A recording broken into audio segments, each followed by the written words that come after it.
नमस्कार साथियों, स्वागत है आपका सिविल लक्ष्य एकेडमी के करंट अफेयर्स प्रोग्राम में। आज है 19 मई और आज के सबसे ज़रूरी प्रश्न जो आपके एग्ज़ाम में आ सकते हैं डिस्कस करेंगे इस वीडियो में।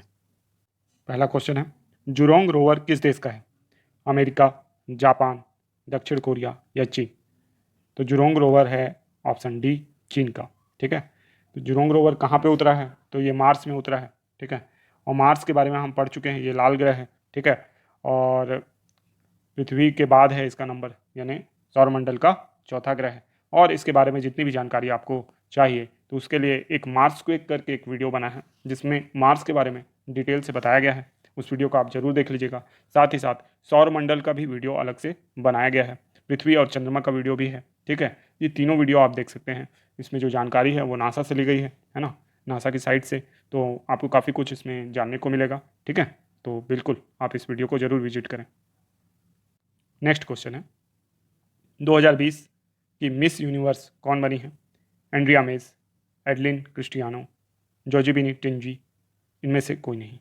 तो इसका सही जवाब है ऑप्शन ए, एंड्रिया मेज। ठीक है, तो पिछले वर्ष जो ये कंपटीशन था ये यानी पोस्टपोन कर दिया गया था, तो इस वर्ष इसका निर्णय आया है और इस बार एंड्रिया मेज क्या बनी है? मिस यूनिवर्स बनी है। और जोजिबिनी टुंजी ने इन्हें क्या पहनाया है? ताज पहनाया है। मतलब उससे पहले 2019 की जो विनर थी वो जोजिबिनी टुंजी थी। और एडलिन क्रिस्टिलेनो जो हैं वो भारत की हैं और इनका जो स्थान आया है वो थर्ड आया है। ठीक है, इस कंपटीशन में। तो इतनी जानकारी आप जरूर याद रखिएगा। ठीक है, एक क्वेश्चन है आपके लिए, ये बताइए कि एंड्रिया मेस किस देश से संबंधित है? किस देश की हैं ये नागरिक, ये बताइए। नेक्स्ट क्वेश्चन है, फीफा वर्ल्ड कप 2022 से खुद को अलग करने वाला देश कौन सा है? उत्तर कोरिया, दक्षिण कोरिया, चीन या जापान? तो इसका सही जवाब है ऑप्शन ए, उत्तर कोरिया। तो 2022 के विश्व कप से खुद को अभी से ही अलग कर लिया है किसने? उत्तर कोरिया ने। और ये क्वालिफायर से भी अभी अलग हो गया है। कारण इन्होंने बताया है कोविड-19, कोविड महामारी जिस हिसाब से फैली है, उत्तर कोरिया उससे अभी तक संरक्षित है। तो वहाँ के शासक ने फैसला लिया है ना, वहाँ के राजा बोल सकते हैं आप, शासक जो तानाशाह हैं किम जोंग उन, तो उन्होंने फैसला लिया है कि उनकी टीम जो है फीफा वर्ल्ड कप को भी अवॉइड करेगी। और इससे पहले इन्होंने जो ओलंपिक है, ओलंपिक से भी किनारा कर लिया था, तो ओलंपिक में ये वैसे भी भाग नहीं ले रहे हैं। ठीक है, नेक्स्ट क्वेश्चन है, इटालियन ओपन टेनिस टूर्नामेंट किसने जीता है? नोवाक जोकोविच, Rafael Nadal, Roger Federer, Andy Murray? तो इसका सही जवाब है option B, Rafael Nadal. Rafael Nadal ने नोवाक जोकोविच को हराकर इटालियन ओपन टेनिस टूर्नामेंट जीत लिया है। ठीक है, राफेल नडाल स्पेन के खिलाड़ी हैं, रोजर फेडरर जो हैं स्विट्जरलैंड के खिलाड़ी हैं, नोवाक जोकोविच ये हैं सर्बिया, है ना, नोवाक जोकोविच जो है सर्बिया के खिलाड़ी हैं। और एंडी मरे हैं ब्रिटेन के। ठीक है, कुछ अगर गड़बड़ हो रहा होगा तो आप करेक्ट कीजिए। नेक्स्ट क्वेश्चन है, अंतर्राष्ट्रीय अजय स्वर्ण पदक, अंतर्राष्ट्रीय अजय है ये, है ना, इसमें एक ही मात्रा आप लगा लीजिएगा। अजय स्वर्ण पदक किसने जीता है ना? नरेंद्र मोदी, अमित शाह, रमेश पोखरियाल या स्मृति ईरानी? इसका सही जवाब है ऑप्शन सी, रमेश पोखरियाल। ठीक है, तो रमेश पोखरियाल ने अंतर्राष्ट्रीय अजय स्वर्ण पदक 2021 प्राप्त किया है। ये कौन सी संस्था देती है? तो ये अवार्ड महर्षि ऑर्गेनाइजेशन द्वारा दिया गया है। किस लिए दिया गया है? तो नवीन शिक्षा नीति और शिक्षा के क्षेत्र में भारत का विकास, इस तरह के जो विषय हैं उसको लेकर इन्हें रमेश पोखरियाल जो कि शिक्षा मंत्री हैं उन्हें ये अवार्ड दिया गया है। तो ये जानकारी बहुत इंपॉर्टेंट है, इसे याद रखिएगा। नेक्स्ट क्वेश्चन है, के राजनारायणन का निधन हो गया है, वह किस क्षेत्र से संबंधित है? ठीक है, पत्रकारिता, साहित्यकार, चित्रकार या संगीतकार? तो इसका सही जवाब है ऑप्शन बी। ठीक है, क्या है सही जवाब? ऑप्शन बी, साहित्यकार। ठीक है, ये तमिल साहित्यकार थे, गोपलपुरथु मक्कल इनका जो था प्रसिद्ध साहित्य था।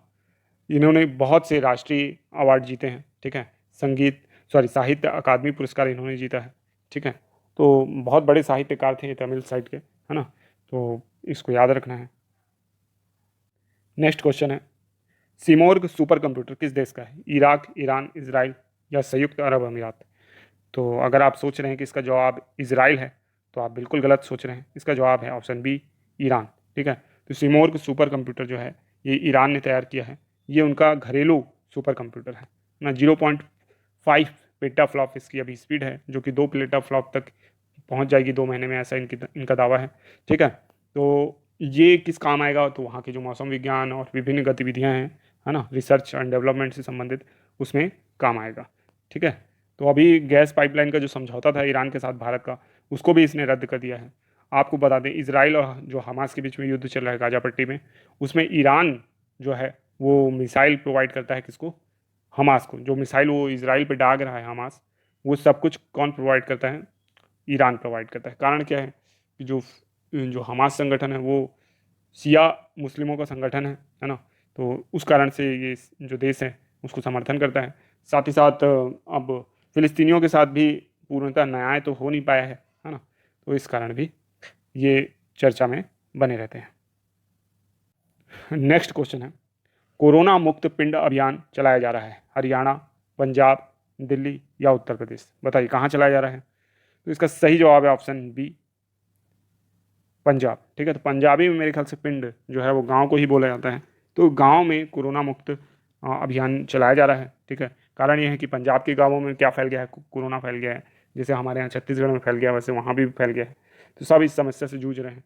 तो गाँव को कोरोना से मुक्ति दिलाने हेतु ये अभियान चलाया गया है। ठीक है, जो कि एक अभिनव पहल है ना, तो इसको याद रखना है। नेक्स्ट क्वेश्चन है, ग्लोरी ऑफ इंडिया अवार्ड 2020 किसे मिला है, अमित गुप्ता, खुशहाल कौशिक, केशव पटेल, इनमें से कोई नहीं। तो इसका सही जवाब है ऑप्शन बी, खुशहाल कौशिक। ठीक है, तो खुशहाल कौशिक को ये अवार्ड क्यों मिला है, तो ये टेक्नोलॉजी के क्षेत्र का अवार्ड है, और ये खुशहाल कौशिक एक हैकर है ना, जो गवर्नमेंट का विभिन्न परियोजनाओं में क्या करते हैं, साथ देते हैं, इसलिए इन्हें ये अवार्ड दिया गया है। नेक्स्ट क्वेश्चन है, MMA वर्ल्ड चैंपियन कौन बने हैं, अर्जन भुल्लर, हनी सिंह, नवजोत सिंह सिद्धू, अमित बंधाना। तो इसका सही जवाब है ऑप्शन ए, अर्जन भुल्लर। ठीक है, तो अर्जन भुल्लर MMA वर्ल्ड चैंपियन बने हैं। तो MMA क्या है, तो ये जो है मिक्स्ड मार्शल आर्ट है ना, यानी मारपीट वाला कंपटीशन है, और उसमें वर्ल्ड चैंपियन कौन बने हैं, अर्जन भुल्लर। तो याद रखिएगा इन्हें। नेक्स्ट क्वेश्चन है, गंगा की सहायक नदी नहीं है, रामगंगा, गोमती, कोसी या तीस्ता। तो इसका सही जवाब बताइए। इसका सही जवाब है ऑप्शन डी, तीस्ता। ठीक है, तो देखते हैं भारत की नदियों के बारे में। अब ये है भारत का मैप, और इसमें देखते हैं। सबसे पहले तो गंगा नदी यहाँ से निकलती है ऐसे, ठीक है, और ये बहती है। तो इसका कलर चेंज कर लेते हैं।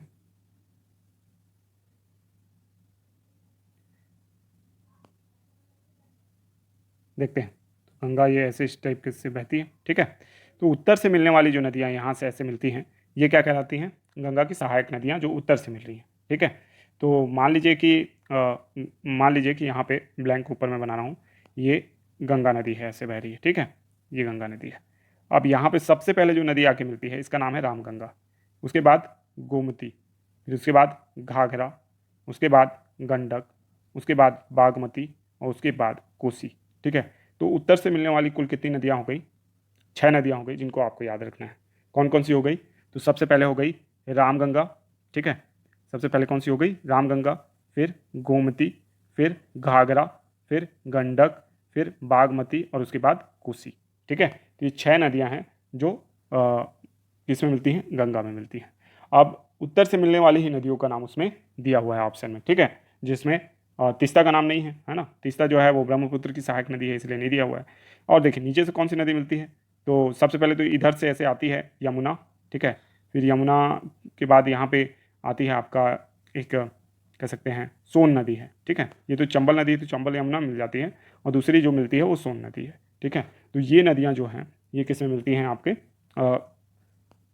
गंगा की सहायक नदियाँ हैं। ठीक है, प्रमुख नदी, और एक छोटी सी नदी यहाँ पे टोंस। ठीक है, तो दूसरे साइड से मिलने वाली यमुना है, सोन है, और टोंस है। ठीक है, तो ये सब किसकी सहायक नदी हो गई, गंगा की सहायक नदी।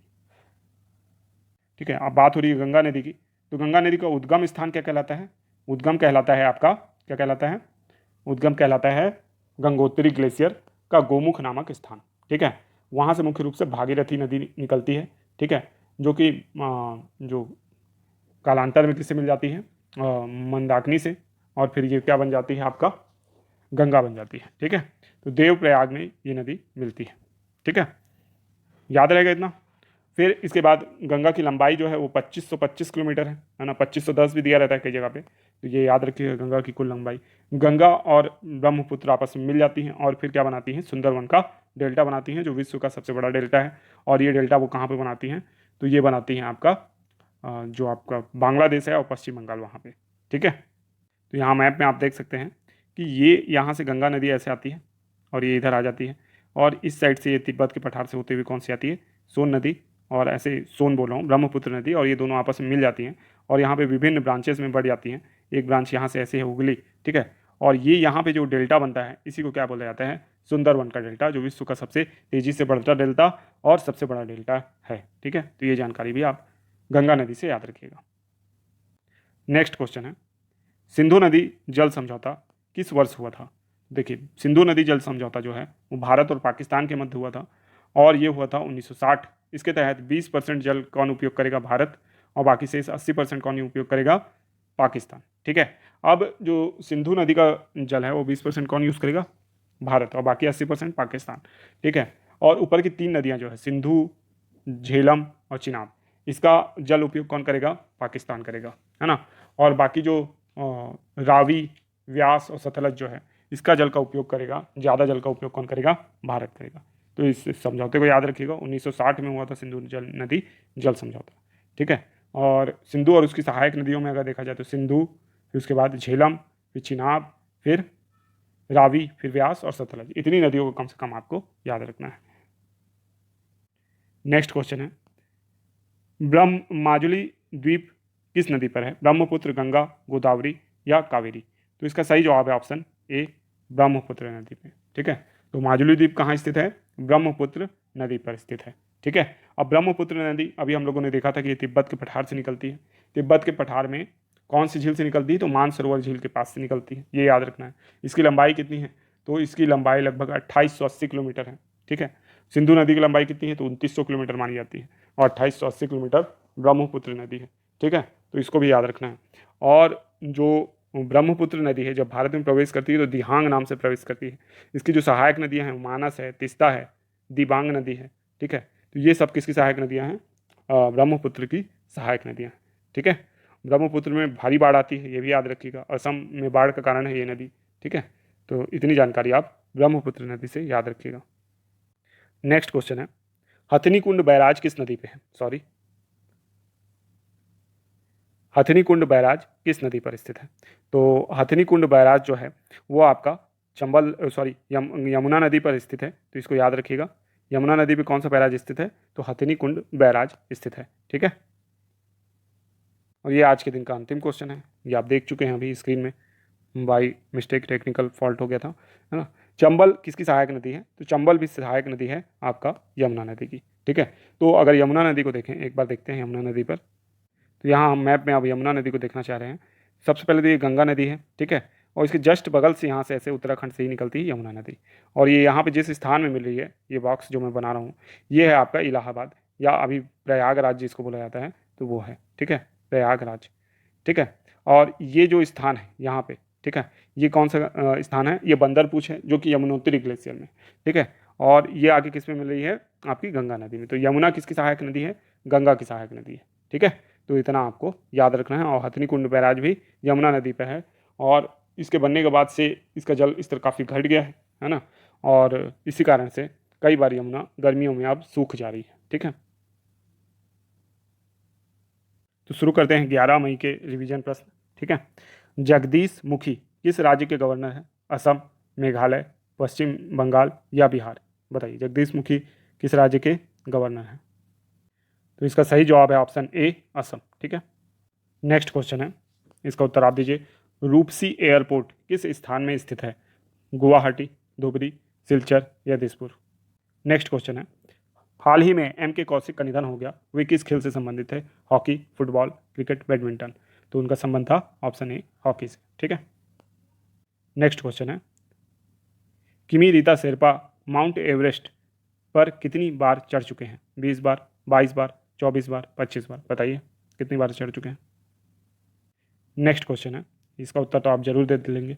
चीन का लॉन्ग मार्च 5B रॉकेट किस देश के पास गिरा, श्रीलंका, मालदीव, मॉरिशस या भारत। नेक्स्ट क्वेश्चन है, पश्चिम बंगाल के लगातार तीसरी बार विधानसभा अध्यक्ष बने हैं विमन बंदोपाध्याय, जगदीश मुखी, रमेश बैस, इनमें से कोई नहीं, बताइए। नेक्स्ट क्वेश्चन है, इंटरपोल का मुख्यालय कहाँ स्थित है? पेरिस, लियोन, कान या बर्लिन? सिंपल सवाल है, इसका भी उत्तर दीजिए आप। नेक्स्ट क्वेश्चन है, दोस्त फॉर लाइफ ऐप किसने लॉन्च किया है? एनसीईआरटी, सीबीएसई, एनटीएससी या इनमें से कोई नहीं, बताइए। तो आज के लिए केवल इतने ही क्वेश्चन थे, है ना, रिवीजन क्वेश्चन। अगर आपसे ये क्वेश्चन नहीं बन रहे होंगे तो 11 मई का वीडियो देख लीजिएगा। इन क्वेश्चंस के डिटेल भी जानने होंगे तो 11 मई का वीडियो देख लीजिएगा।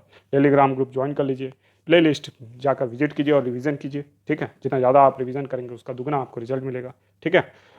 तो मिलते हैं नेक्स्ट वीडियो पे, तब तक के लिए धन्यवाद। आपका दिन शुभ हो।